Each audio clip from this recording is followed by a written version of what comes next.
said you've traveled. You said you traveled out with your mother. I'm assuming you've traveled throughout your life. Mm-hmm. What's the biggest difference you found between the places you've traveled and America? I think Americans are uptight. They don't relax. You know, they're not willing to, like, okay, here's a place that I've gone. I'll just say, like, the West Indies. Like, when I went to Jamaica, they said, welcome home.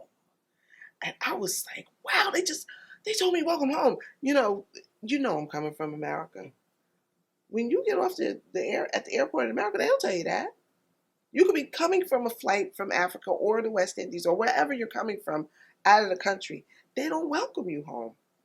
So I think that, like, say in the West Indies, they look at Black people as being one. And I think when I traveled that I didn't realize that. Because black and white is mainly an American thing? I just think Americans, I mean, I'm born and raised here, but I just think some of us are just friggin' ignorant. That's a fact. I mean, you're ignorant to the history of this country. Not so much you might not be ignorant of yourself, but you're ignorant to the history. And because of that ignorance, it could prevent you from just dealing with the average person, you know? Who are you saying is ignorant?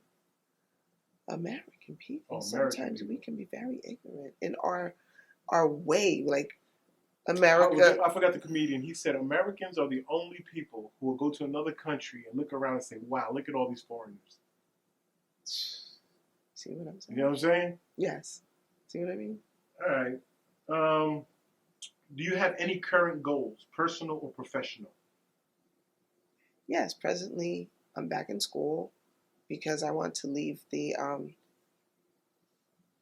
don't want to leave X-ray, but I want to be on the other end of it to do the teaching for clinical professor.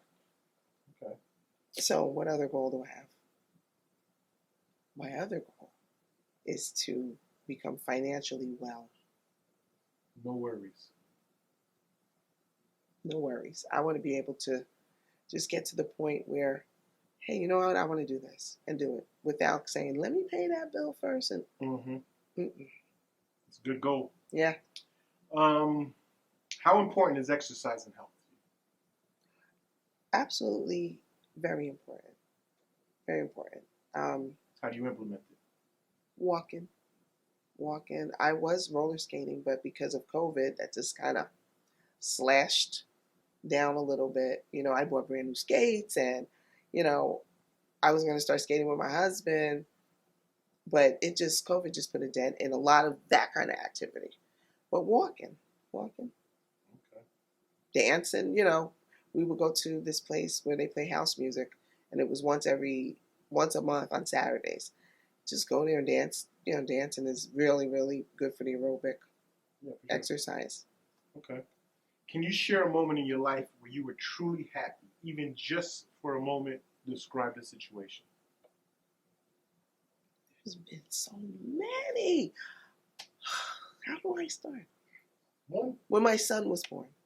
How'd you feel? Ecstatic, because I personally never thought I would be a mom at that time. And bringing him home and looking at him and just the joy of this human being that I helped create, that was like really, really big for me. Okay. Can you share a traumatic moment in your life, how you felt, and what you learned from the experience? Damn, come on, feelings, really? Traumatic moment. Like, traumatic where I was scared. Okay. Not knowing what was going to happen. When I was married to my first husband, and he was a serial philanderer, he was getting ready to go out probably to see the female that he was dealing with. And I was just starting to get under the awareness of it in terms of, you know, you find evidence to snap. But it was every single Sunday he would start an argument and he would want to leave. Mind you, this is my first husband. That was his his plan on getting out of the house? Start an argument and leave. leave. Right, but I got up on it, and then I realized, oh, this goes on every Sunday. That seems to be the routine for adulterers in the household. They pretend to be mad. Over nothing. They say, I want to go out for a ride, and they go do what they do. Right. Okay. So his thing was, I got to take care of business. Yeah. It's Sunday. Dude, like, what are you doing? But, this was something that I didn't just find out this particular day. So because I'm a pusher, like I have a pushing personality, I hemmed him up in the bathroom, and he was putting on, I guess, some cologne or something, but he was getting ready to go. And I was like, you're not leaving. And he's like, Renee, just like get out of my face kind of thing. Because he was being extremely disrespectful and not treating me how I wanted to be treated or how I knew that I should be getting treated. So he had enough of me in his face, and he pulled his Glock on me, and he pointed it at my head. So he just pulled it because I was over here, like this way and behind me. He just pulled it, and he was like, "Get the fuck out of my face." Never before had done that, but also too, he was alcoholic, and he was already drinking that morning. I was very scared, but see, sometimes I get too mad to really let the fear, and I think that's a lot of me being grown up in a house with males, because I was like, like appalled by it. So his parents lived down the hall, and his father was a retired police officer. So you went and got the father? That was my cavalry, his mother and father, because he was afraid of his father. And I picked up Mitchell. My son was little, and I ran down the hall, and my father-in-law opened the door, and he said, "What's going on?" I was like, "Your fucking son just pulled a gun on me and Mitchell."